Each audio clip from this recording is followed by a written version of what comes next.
एक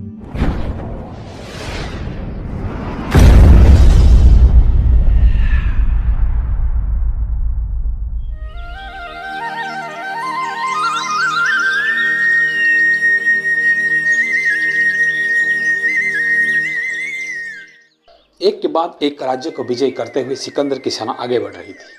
उसे ये अंदाजा तक नहीं था कि भारत की सिंधु नदी के पास पहुंचते ही उसको एक ऐसी महान नारी के साथ सामना करना पड़ेगा, महान योद्धा के साथ सामना करना पड़ेगा जिसे वो कभी सोच भी नहीं सकता था।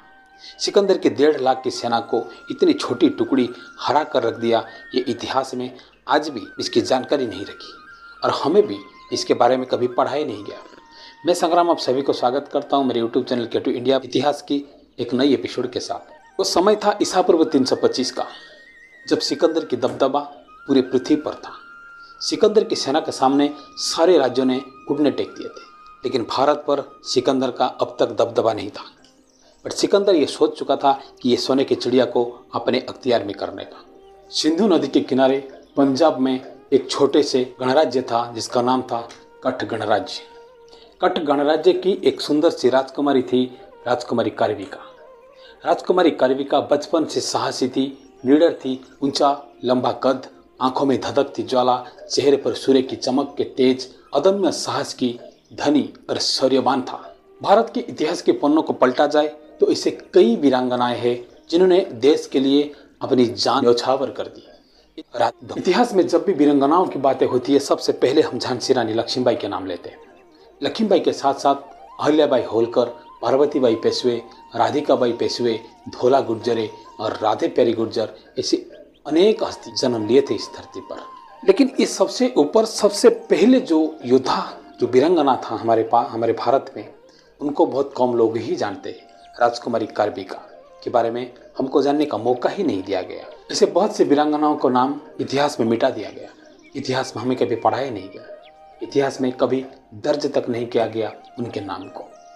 राजकुमारी कार्विका कठ गणराज्य के थे, जो पंजाब प्रांत के थे। कहा जाता है उनकी ऊंचाई 6 फीट से भी ज्यादा था और उन्होंने अपनी जीवन काल में सबसे पहला युद्ध लड़ा सिकंदर के साथ और सिकंदर को हराए। सिर्फ 8500 नारी सेनाओं के साथ, नारी वीरांगनाओं के साथ उन्होंने सिकंदर सेना से लोहा लिया और सिकंदर की सेना को हराया भी। लेकिन इतिहास में हमें यह पढ़ाया गया सिकंदर महान है। महान सिकंदर नहीं था, महान हमारे चंद्रगुप्त जैसे सम्राट और महान हमारे वीरांगना राजकुमारी कार्विका। भारत में सिकंदर के बारे में 3 युद्धों का जिक्र मिलता है। राजकुमारी कार्विका धनुष और बाण के युद्ध में निपुण थे।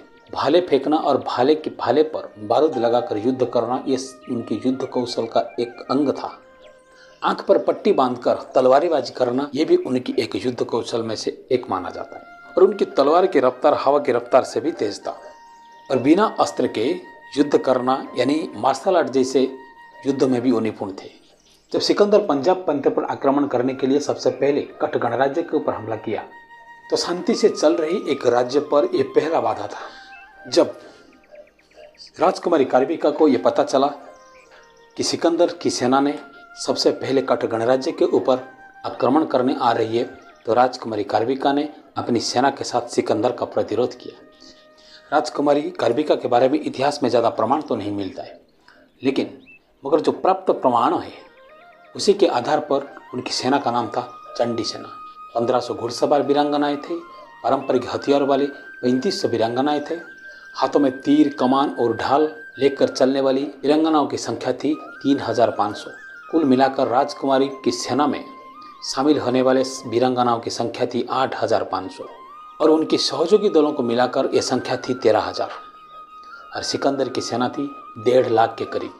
जब दुनिया भर में सिकंदर का डंका बज रहा था, तब राजकुमारी कार्विका ने अपनी सूझबूझकर इस लड़ाई को इतने शानदार तरीके से जीता, शांतचित्त और सोच विचार के साथ, अपनी कुशल और अचूक रणनीति के साथ। लेकिन ये बात जब सिकंदर को पता चला कि सामने वाली एक नारी है, तो सिकंदर सोच रहा था बहुत आसानी से मैं ये युद्ध को जीत जाऊंगा। राजकुमारी ने अपनी कौशल से सिकंदर सेना को 3 टुकड़ों भाजन कर दिया। सिकंदर सोचा एक महिला के साथ युद्ध करना एक चक्रवर्ती सम्राट के लिए अच्छा नहीं है, इसलिए उसने पहले अपने सेनापति के साथ एक टुकड़ी भेजा।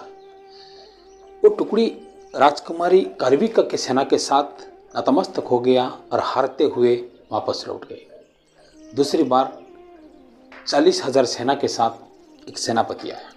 वो 40,000 सेना भी हार कर पीछे हट गए। आखिर में सिकंदर खुद आया 70,000 सेनाओं के साथ। और इस बार ऐसी व्यूहरचना हुई कि सिकंदर की सेना बीच में फंस गई और चारों ओर पहाड़ी घाटियों में सिकंदर की सेना को घेर कर राजकुमारी कार्बिक की सेना ने गोला बारूद के अग्नेस्त्र के साथ धनुष, बाण और भाले से उनको पराजित किया और सिकंदर ने वापस लौट गया। और राजकुमारी कार्बिका के बारे में चीन के इतिहास में हमें जिक्र मिलता है।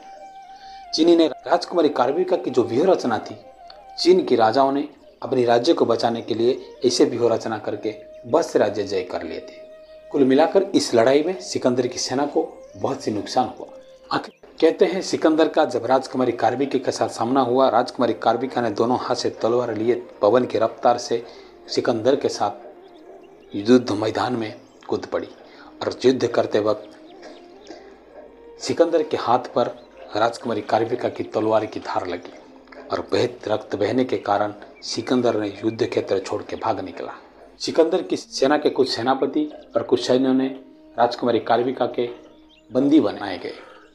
आखिर में सिकंदर ने कुछ जुर्माना देकर उन्हें वापस ले लिया और भविष्य में उसे ये शपथ दिलाया गया कि कभी भी उसने कठ गणराज्य के पर आक्रमण नहीं करेगा। और आखिरी तक सिकंदर वही किया था, कठ गणराज्य के ऊपर कभी आक्रमण ही नहीं किया था। भारत में ऐसे हजार वीरांगनाएं हैं जिनको हमारे मातृभूमि की रक्षा के लिए अपनी बहुत ही बलशाली योद्धाओं को मिट्टी में मिला दिया, लेकिन इतिहासकारों ने इन्हें हमेशा के लिए इतिहास से ही मिटा दिया।